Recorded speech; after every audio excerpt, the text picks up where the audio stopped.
il faudra qu'on soit sûr que le fait d'être vacciné, ça empêche d'attraper la maladie et de la transmettre. Parce que ce passeport vaccinal, il a un sens si on dit, on rouvre des lieux et on permet à des gens qui ont été vaccinés, qui peuvent prouver qu'ils ont été vaccinés, d'aller dans ces lieux parce qu'ils ont été vaccinés. Mais ça a du sens si on est sûr que le fait qu'ils aient été vaccinés empêche de transmettre la maladie. Or, aujourd'hui, comme je disais tout à l'heure, ce dont on est sûr, c'est que ça empêche d'avoir une forme grave de la maladie, mais on n'est pas encore sûr à 100% que ça empêche de la transmettre. Les données récentes semblent indiquer que le variant Delta, pour le variant Delta, le risque de transmission est analogue chez une personne vaccinée infectée que chez une personne non vaccinée infectée. Ce que ça signifie, c'est simplement que ça justifie en effet que les personnes vaccinées respectent les mêmes règles que les autres dans les espaces intérieurs publics, la distance et les masques. Ça signifie aussi que les personnes vaccinées doivent se faire tester en cas de symptômes et sont effectivement mises en isolement si elles sont infectées. Data were clear. Now that we have a Delta variant, that has changed the entire landscape. Because when you look at the level of virus in the nasopharynx of a vaccinated person who gets a breakthrough infection with Delta, it is exactly the same as the level of virus in an unvaccinated person who's infected. That's the problem. So those data are very compelling, and that triggered the change in the CDC guideline. Tout de suite, qu'est-ce qu'elle nous dit, cette nouvelle étude américaine, sur le variant Delta ? Eh bien, la première information, c'est que les personnes touchées par le variant Delta, eh bien, elles développeraient des formes de la maladie plus graves que celles touchées par les variants précédents. C'est ce que nous explique cette note interne de la principale autorité sanitaire américaine dévoilée par le Washington Post.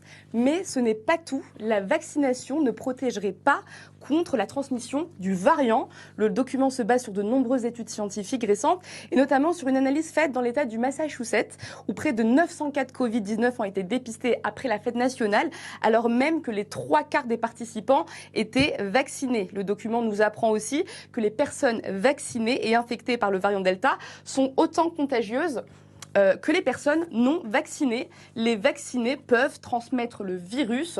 C'est un fait, expliqué mardi dernier le docteur Anthony Fauci, conseiller médical de la Maison-Blanche.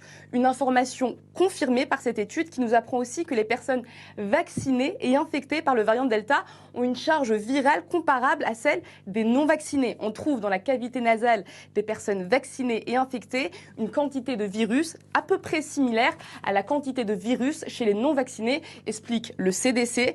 Et bien, d'après le document publié donc par le CDC, 35 000 infections symptomatiques sont recensées par semaine aux États-Unis sur les 162 millions d'Américains vaccinés. Dans la foulée de cette étude, changement de ton radical aux États-Unis. Les directives sur les gestes barrières sont durcies. Le port du masque en intérieur est de nouveau recommandé pour tous les Américains vaccinés et non vaccinés. So Israel is seeing the same thing we have in the States, an uptick in cases because of the Delta variant. What is the biggest concern for you with the Delta variant? So there are two major concerns. One is that the Delta variant is 50% more infectious than the previous, the Alpha variant, which was 50% more infectious than the original one. And we still have a third of our population that is not immunized or has not been recovered. We have a large children population. And so that is obviously concerning. The other point is that we are seeing about 50% of the people who are infected right now are vaccinated, fully vaccinated individuals. And so that is obviously of concern. If previously we thought that fully vaccinated individuals are protected, we now see that the vaccine effectiveness against disease is roughly 40%. It still remains high for severe disease, but we are seeing diminished protection, especially for people who have been vaccinated earlier. שלום לדוקטור קובי חביב, הוא מנכ"ל המרכז הרפואי הרצוג. שלום סיוון. ורק נזכור, אני מבינה שמרבית החולים מחוסנים, גם החולים הקשים. מטבע הדברים, אנשים מבוגרים רובם מחוסנים, רוב האוכלוסייה מחוסנת, ולכן כ-90%, או 85-90% מהמאושפזים אצלנו הם חולים שעברו את חיסון באופן מלא. כן, החיסון לצערי, כמו שמדברים, היעילות שלו מתפוגגת, יש כבר התפרצויות בבתי חולים, חולה אחד מדביק מספר רב של אנשים, זה לא פה ושם, וכמו שדיברנו מקודם, היעילות של החיסון ממש מתפוגגת. I'm not an expert here, and I appreciate you answering this next question in easy to understand terms. I understand that the antibody level itself is not necessarily indicative that the vaccine may not work. The antibody level may be low, but the body is ready to fight if presented with the virus. The level itself can't tell you everything. So with the number of breakthrough cases so low, do we really need to be doing this? Actually, I do not know. I do not think that the number of cases of breakthrough cases is low, because basically, if you look at the data from the Ministry of Health, and we can argue about the methodology, but if you look at the data, you will discover that in terms of preventing infection, I'm not talking about severe disease, but infection, the Ministry of Health has published results that the vaccine is effective only at 60%. 16% in preventing infection for people vaccinated in January. For February, it's 40%. For March, it's 60%. But again, these are numbers that we do not feel comfortable with. So again, that doesn't mean that the vaccine is not working. But again, we do see a decrease. And when you're talking about neutralizing antibody, we actually have two studies, one in Israel and one abroad, that shows that there is some correlation of protection with neutralizing antibodies. So the bottom line is, you have neutralizing antibodies, you are protected. You do not have neutralizing antibodies, we don't know if you are protected or not, but you want to be on the safe side. We've got some breaking news to bring you now, new figures from Public Health England on those patients with coronavirus in hospital. And Public Health England is saying that of those hospitalised at the moment, the majority are sick with the Delta variant of COVID-19, and that 808 of those hospitalised were unvaccinated. That's 55% of patients in hospital are unvaccinated. But interestingly, 34.9%, so nearly 35% of patients in hospital with coronavirus have received both doses of the vaccine. So very interesting figures there, that nearly 35% of COVID patients currently in hospital have already received both doses of the vaccine. We will look into that and bring you more as we get it. But it is very, very important for everybody to understand that the reduction in these numbers, in hospitalizations and in deaths and in infections, has not been achieved by the vaccination program. People don't, I think, appreciate that it's the lockdown that has been overwhelmingly important in delivering this improvement. Moins de personnes vaccinées, évidemment, à l'hôpital, mais il y en a malgré tout. Donc, le vaccin n'est pas une assurance touriste. Ceux qui nous écoutent, qui sont vaccinés, doivent se dire, bon, malgré tout, on peut finir en réanimation. Très clairement, le mot assurance tout risque n'est pas un mot que j'aurais utilisé dans ce cas-là, effectivement, parce que il y a en réanimation des personnes vaccinées. Donc on ne peut pas aller jusqu'à dire que ça enlève tous les risques de se retrouver en réanimation.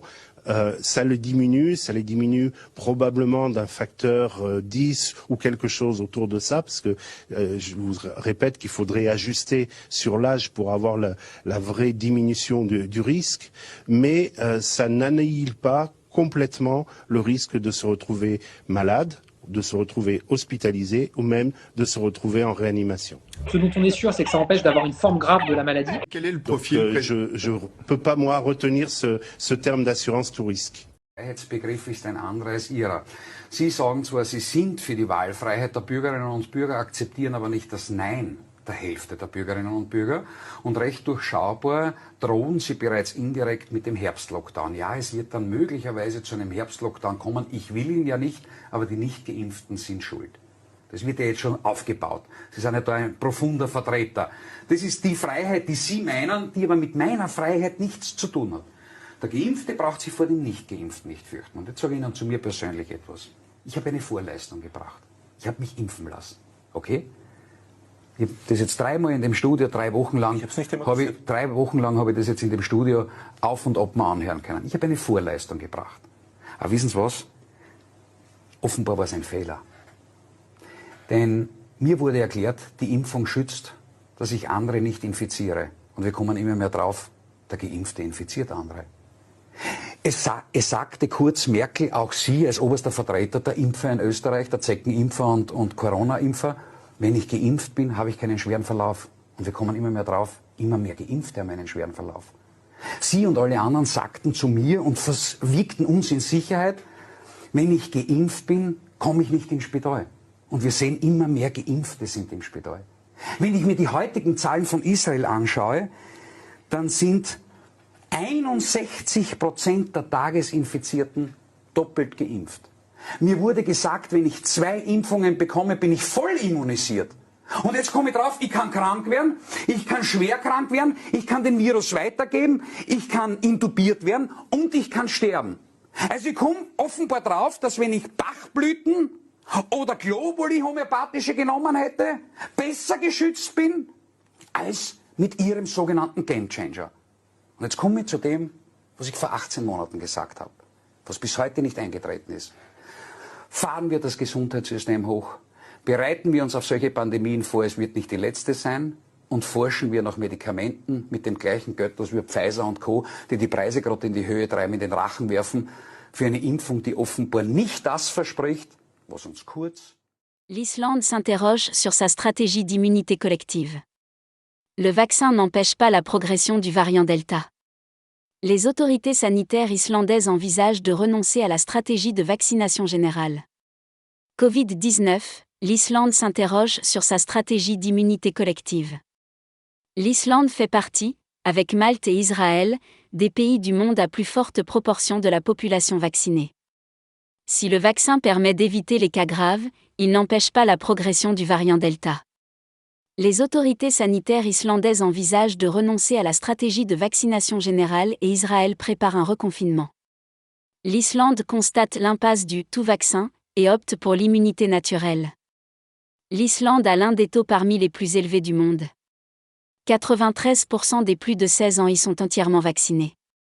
Pourtant, les nouvelles infections Delta représentent 0,1% de la population chaque jour. Constatant que la vaccination complète ne donne pas l'immunité collective, le chef épidémiologiste de l'Islande, Rolfur Gunnarsson, a annoncé que le seul autre moyen d'obtenir l'immunité collective est de permettre au virus de se propager dans toute la communauté. Selon lui, l'objectif ne peut plus être d'éradiquer le virus. L'immunité collective ne peut être obtenue qu'en laissant le virus circuler librement, tout en se focalisant sur la protection des formes graves chez les groupes vulnérables. Ce passe sanitaire pourrait être périmé surtout. Oui, exactement. En vrai. Alors, faut le dire. Parce que le vaccin, je sais que je ne vais pas être d'accord, mais moi c'est ce que j'entends, c'est que le vaccin qu'on se fait injecter, et il y a plein de gens qui m'en voudront dire ça, ne sera sans doute plus efficace face aux nouveaux variants en septembre ou en octobre. Enfin, c'est ce que j'ai entendu de médecins, et en tout cas c'est une question qui est prise en compte politiquement par l'exécutif, et ils réfléchissent déjà à savoir quoi dire face à cette possibilité-là. C'est pas un thème qu'on comptait aborder, mais du coup je fais rebondir le professeur là-dessus. Et après je répondrai parce que le sujet. Tout ça pour ça. Il faudra qu'on soit sûr que le fait d'être vacciné, ça empêche d'attraper la maladie et de la transmettre. Parce que ce passeport vaccinal, il a un sens si on dit, on ouvre des lieux et on permet à des gens qui ont été vaccinés, qui peuvent prouver qu'ils ont été vaccinés, d'aller dans ces lieux parce qu'ils ont été vaccinés. Et ça a du sens si on est sûr que le fait qu'ils aient été vaccinés empêche de transmettre la maladie. Or, aujourd'hui, comme je disais tout à l'heure, ce dont on est sûr, c'est que ça empêche d'avoir une forme grave de la maladie, mais on n'est pas encore sûr à 100% que ça empêche de la transmettre.